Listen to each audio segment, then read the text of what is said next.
Hagan de cuenta, ¿no? Imagínense su casa, ¿no? Su casa tiene columnas, ¿no es cierto? Las columnas soportan el techo de su casa. Entonces, esas columnas están sometidas a una fuerza, ¿sí? Están sometidas a una fuerza. Ahora imagínense, por ejemplo, el cable del cordel, ¿no? También, ese cable también está sometido a una fuerza, ¿no? A ver, imagínense, ¿qué más se pueden imaginar? A ver, ya, de repente ustedes, como están estudiando pesada, ¿no? Van a utilizar de repente una grúa, ¿no? De repente van a utilizar una grúa pedestal, grúa puente. Entonces, esa cadena está soportando una carga, ¿no? ¿Qué más? A ver, ¿qué más podemos imaginarnos? Eh, bueno, imagínense todas las estructuras que soportan algo, siempre van a estar sometidas a alguna fuerza, ¿no? Entonces, en este caso, que están ustedes observando en pantalla, no tenemos unas varillas, no están sometidas a una fuerza P, ¿cierto? Es como que la estoy jalando en este sentido, ¿no? Lo estoy jalando hacia la derecha, ¿no? Y bueno, por el otro lado también hacia la izquierda, ¿no? Como reacción a la fuerza contraria, ¿no? Se produce una fuerza opuesta de igual magnitud, ¿no? Entonces vamos a encontrar acá dos cosas, ¿no? Cuando yo estoy jalando, no, yo lo puedo romper, ¿no? Yo podría romper. Entonces lo que estoy haciendo es, o sea, lo que está haciendo aquí el elemento es hacer un esfuerzo de tracción, ¿ya? Esfuerzo de tracción. ¿Sí? O sea, cuando tú jalas, estiras una cosa, lo que estás haciendo es tracción, ¿ya? Tracción. Tracción. Entonces esto ocurre en los cables, en las cadenas, ¿no? Ocurre tracción. Pero si, por ejemplo, las columnas, ¿no? Están sometidas a fuerzas que van en el sentido contrario, ¿no? Entonces, en ese caso, estamos sometiendo la estructura a un esfuerzo de compresión, ¿no? A un esfuerzo de compresión, ¿listo?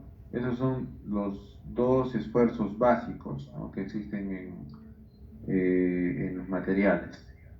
Todos los materiales generan tracción y generan compresión. ¿Ya? Hay otros esfuerzos, ¿ah? Esfuerzo de torsión, esfuerzo cortante, etcétera, pero por ahora vamos a ver solamente estos, que son bien sencillos. Entonces, si yo tuviera, por ejemplo, una liga y le hago tracción, ¿sí o no? ¿Qué va a pasar con la liga? Se estira, ¿no? Se estira, se va a estirar la liga, ¿no? Se va a deformar.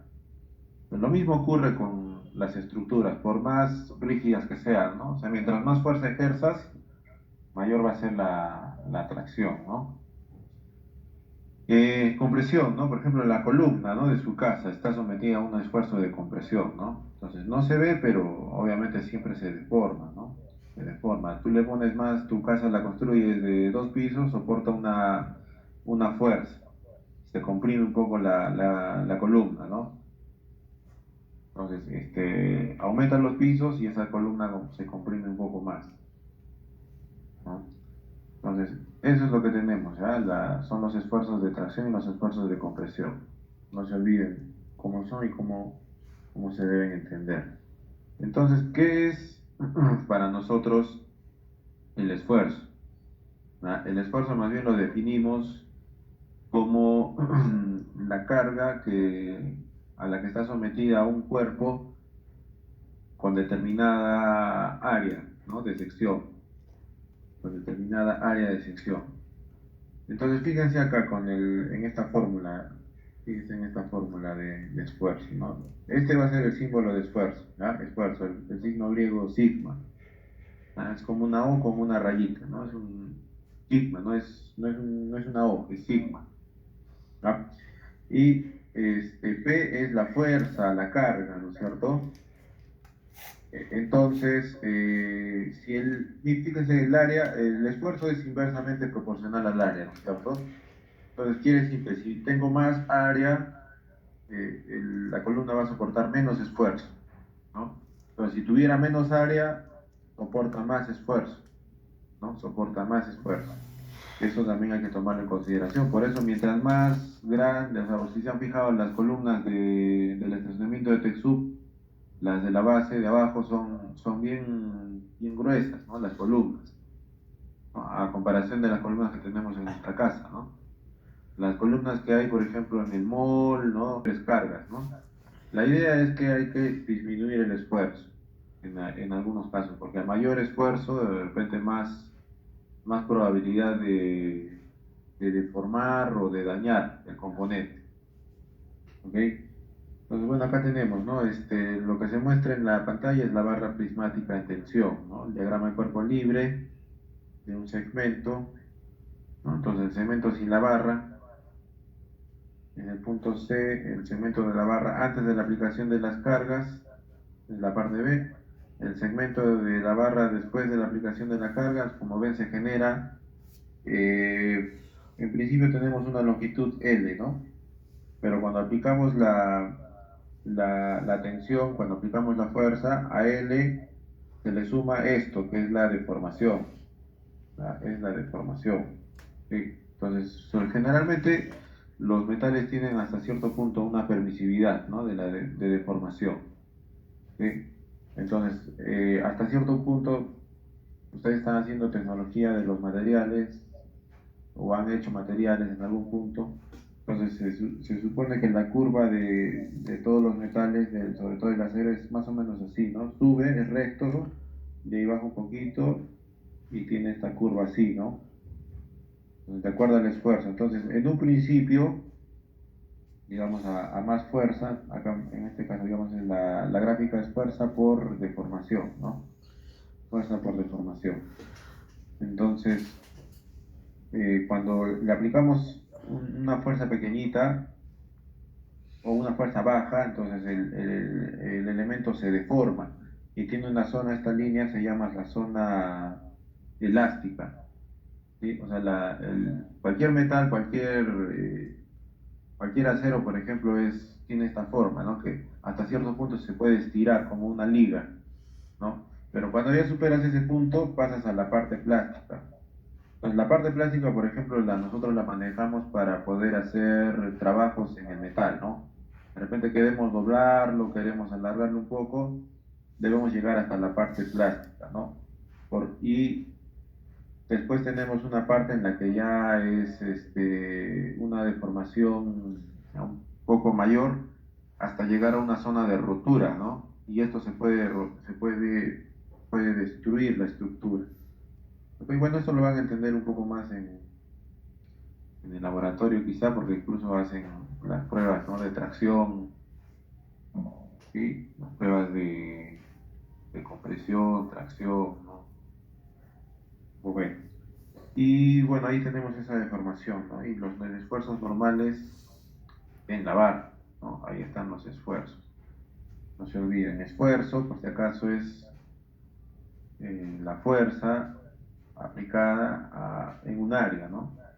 En un área determinada. Obviamente, si el área es muy pequeña, el esfuerzo va a ser mayor, ¿no? Y todos los materiales tienen a soportar hasta cierta cantidad de esfuerzo, ¿no? Entonces no debemos excedernos de esa cantidad de esfuerzo. Bien, entonces brevemente van a ver que solamente vamos a hacer cálculos sencillos, ¿no? Acá vamos a ver la deformación unitaria, ¿ya? La deformación unitaria, digamos, va a hacer referencia a cuánto es la proporción, ¿no? Del alargamiento de acuerdo a la longitud, ¿no? Porque mientras más largo es en este caso este perfil, ¿no? Vamos a encontrar que va a tener una deformación mayor, ¿no? Pero le llamamos deformación unitaria, ¿no? A la a la longitud que se deforma por unidad de longitud, ¿sí? O sea, en un metro, por ejemplo, ¿cuánto es lo que se deforma? ¿No? Esa información es valiosa, esa información es valiosa porque podemos obtener un valor global para todas las columnas, ¿no? De repente en tu casa tienes una columna o sea, todas las columnas de repente tienen esa forma en Y, forma de H, ¿no? Ese perfil en H. Todas son iguales, pero una tiene más longitud que la otra, ¿no? De repente una es de 2 metros, la otra es de 4 metros, la otra es de 10 metros. Entonces, si solamente te fijas en la deformación, te vas a fijar que uno se deforma de repente uno se deforma 0.05 milímetros, ¿no? El otro se deforma 0.1 y el otro se deforma 1.5. Entonces no habría manera de comparar, ¿no? No habría manera de comparar la deformación de los tres, ¿no? Porque son totalmente diferentes. En cambio, si hallamos la deformación unitaria de cada uno, va a ser más sencillo, ¿no? Hacer una comparación entre ellos, ¿ya? Entonces, no se olviden, deformación unitaria epsilon va a ser igual a el alargamiento, ¿no? Sobre la longitud, ¿sí? Entonces, vamos a hacer el cálculo rapidísimo. Sencillo, no se olviden. No se olviden de esto, es sencillísimo. Una varilla redonda de acero de 20 milímetros de diámetro está sujeta a una carga de tensión de 80 kilonewton, ¿no? Determinar el esfuerzo en una varilla. Entonces, tenemos acá a ver el diámetro, ¿no? Pero no delta, por si acaso. Diámetro 20 milímetros. Siempre procuremos trabajar en metros, ¿no? Entonces, esto es 20 por 10 a la menos 3 metros. Ya, después, la carga de tensión, ¿no? P, la carga va a ser igual a 80 kilonewton. Entonces nos pide determinar el esfuerzo. Fórmula, esfuerzo, a sigma por si acaso va a ser igual a Distancia. la carga, ¿no? Sobre el área. Vamos a cambiar el lápiz. Ya está. Entonces, el esfuerzo va a ser igual a 80 kilonewton sobre el área, ¿no? Que es pi por el diámetro, vamos a ver, 20 por 10 a la menos 3 al cuadrado sobre 4, ¿no? Nada más. Solo reemplazamos eso y vamos a obtener el resultado. Entonces, ahora vamos a poner 80 kilonewton entre pi por 20 por 10 a la menos 3 al cuadrado entre 4. Y me da un valor de 254.647, 647.91 kilo, por si acaso la unidad me va a quedar kilonewton sobre metro cuadrado, ¿no? Y eso es igual a kilopascales, ¿ok?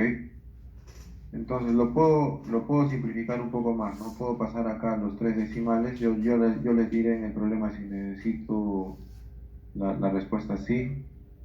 Entonces le paso o sea, lo redondeo y ya lo convierto en Pascal. 254.65 Pascales. megapascales. Es lo mismo. Listo, siguiente. Un cubo tiene una sección transversal cuadrada de 80 milímetros. De lado soporta una carga de compresión de 200 kilonewton. Determinar el esfuerzo de compresión. Ya está, entonces acá estamos hablando de un cubito, ¿no? De un cubito. Entonces este cubo está sometido a un esfuerzo de compresión. Listo, de 200 kilonewton. Ya está, entonces quiere decir que esta estructura está soportando está ejerciendo esfuerzo, ¿no? Para soportar esta carga. Entonces, ¿cuál es ese esfuerzo? Nuevamente, ¿no? Esfuerzo va a ser igual a presión sobre área. Entonces, ¿qué presión? Perdón, la carga, ¿no? En este caso la carga son 200 kilonewton. Y el área va a ser igual a 80, es cuadrado, entonces 80 por 10 a la menos 3 por 80, o al cuadrado, ¿no? También puede ser para no escribirlo nuevamente, ¿no? El área es al cuadrado, ¿por qué? Porque esto es un cuadrado. Entonces, reemplazamos, ¿no? 200 entre 80 por 10 a la menos 3 al cuadrado. Y el resultado me da 31.250 kilopascales, que podríamos simplificar a 31.25 megapascales. ¿Ya está? Y así de sencillo, muchachos. Listo, tomen nota. Eso sí lo van a hacer en unos minutos. Y lo último, ¿eh? Una barra de... Estamos pasando unos minutos, entonces vamos a hacer rápido esto. Una barra de 3 metros de longitud está sujeta a una carga axial de tensión que produce una elongación de 0.7 metros. Entonces me está dando la longitud. A ver, vamos a colocar acá. Listo. Entonces me está dando la longitud, es 3 metros. La elongación delta es 0.7 por 10 a la menos 3 metros. ¿Listo? Entonces me pide calcular la deformación unitaria.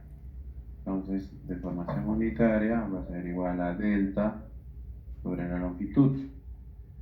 Entonces, reemplazo 0.7 por 10 a la menos 3 sobre 3. 0.7 por 10 a la menos 3 sobre 3 va a ser igual a 2.30. Vamos a ver si lo normalizamos.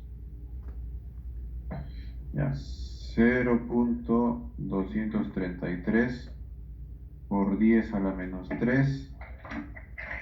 En este caso lo tomamos así, ¿no? Metros sobre metro. Esa es la unidad, o sea, prácticamente es adimensional, pero podríamos haber trabajado también de frente, ¿no? 0.7 entre 3, 0.7 entre 3, y hubiéramos podido hacer también el esfuerzo de la siguiente manera: 0.233 milímetros por metro. Entonces, ¿qué quiere decir esta deformación unitaria? Que por cada metro que tiene la varilla, esta fuerza va a deformar 0.233 milímetros. Eso es lo que quiere decir. Siguiente, un alambre de 20 pies de longitud, entonces me está dando la longitud 20 pies, tiene una deformación unitaria, ahí está, delta me está dando, no, es épsilon. Entonces, épsilon de 0.00625 pulgadas por pulgada. Entonces, determinar la deformación total del alambre. Entonces, lo que tenemos que hallar es la deformación total, que va a ser igual a la deformación unitaria por la longitud. Entonces, la vamos a hallar la deformación en pulgadas. En pulgadas. Entonces, los pies hay que convertirlos en pulgadas. Entonces, ¿cuántos pies hacen una pulgada? ¿O cuántas pulgadas hacen un pie? 12. Entonces nos va a quedar así, ya la deformación va a ser igual a 0.00625 pulgada por pulgada por 20 pies por 12 pulgadas. ¿Sí? Entonces multiplicamos 0.00625 por 20 por 12. Y la deformación total va a ser igual a 1.5 pulgadas. A ver, acá me estoy confundiendo. 12 pulgadas por pie, ¿cierto? Por pie. Ya está, ahora sí. Deformación 1.5 pulgadas. ¿Listo? Y nada más. Esas son las respuestas que debían obtener. Entonces no se olviden siempre de resaltar sus resultados para poder identificar rápidamente, ¿no? que también estamos utilizando el libro de James Clear. ¿Ya? Profesor, ¿Sí? profesor,